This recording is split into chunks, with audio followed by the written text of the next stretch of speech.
Bom dia. Na realidade, o nosso texto, eu não sei, assim, como é direito que está.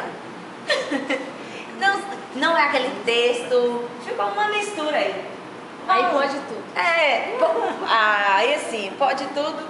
Então tá, vamos lá. Foi uma prosa. Uma poesia. Uma prosa poética. Olha, universos diversos.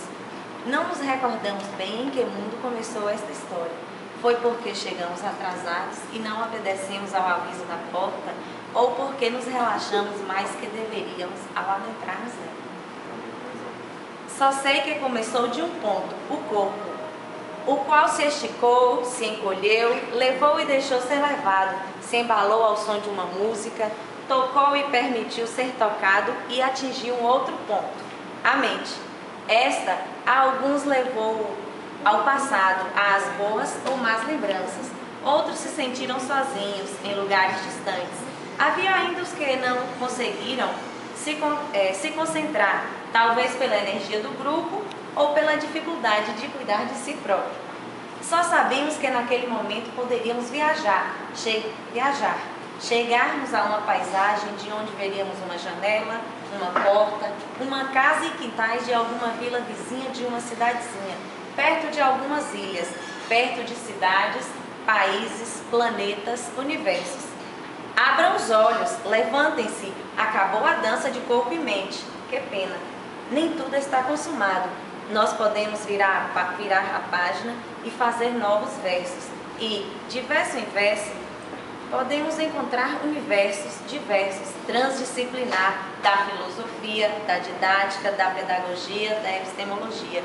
Que viagem a nave do café filosófico nos levou naquela noite de sexta-feira.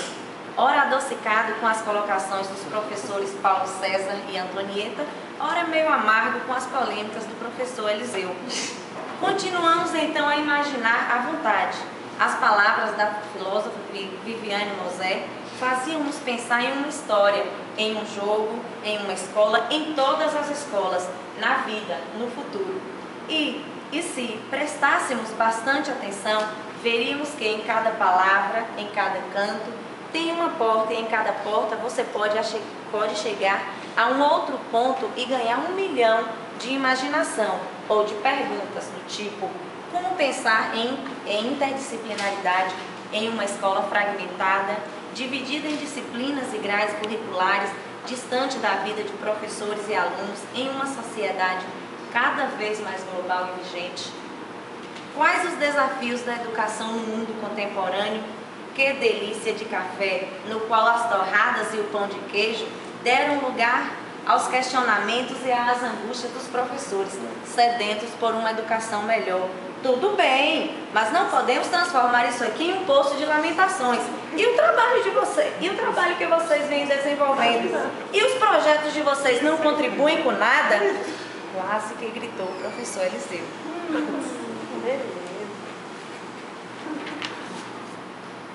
Chega de ilusão, professora Antonieta. A senhora está enganada. Não são 21h35, são 22h56. É hora de irmos para a casa, para o hotel ou para a rua, sabe-se lá.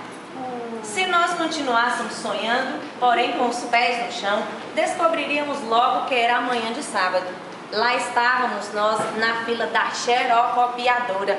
Descobrimos ali a arte de esperar. Algum tempo depois, dilemas e desafios da função docente na sociedade atual, os sentidos da mudança. Passamos então a ouvir o quê? A professora Marinalva interrompendo com suas informações, puxões de orelha, tira dúvidas. Esse cenário completa-se então com orientandos, busquem seus orientadores, especializandos, acordem para o colóquio de Sergipe. Teremos aula de campo, Anagé, Serra Grande, Itacaré, aí nós gostamos. Mas é aula. E nos intervalos dessas aulas, quem sabe o quê? Já ouvimos então o professor Paulo César falar em divisão do trabalho social, em materialismo histórico, dialético, em fato social, ação social, vixe, meio-dia.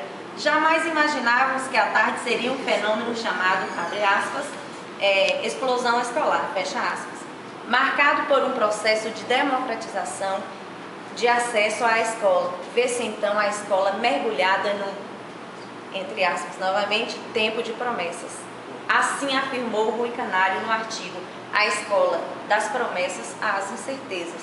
Engraçado, ninguém pensou ou menos sentiu que o tempo passava e havia a necessidade de amarrarmos todas aquelas leituras, discussões, questionamentos. Mas onde? Como? No desenho, no papel, no poema, na música, no gesto? Criação. Não era só aquilo não. Precisávamos de mais uma solução. Reagimos então. Criamos uma paródia, poema, usamos músicas para falar daqueles dias e dizermos uns aos outros que, mesmo com tantos motivos para deixar tudo como estava, desistir nem pensar naquela hora, estávamos indo de volta para casa.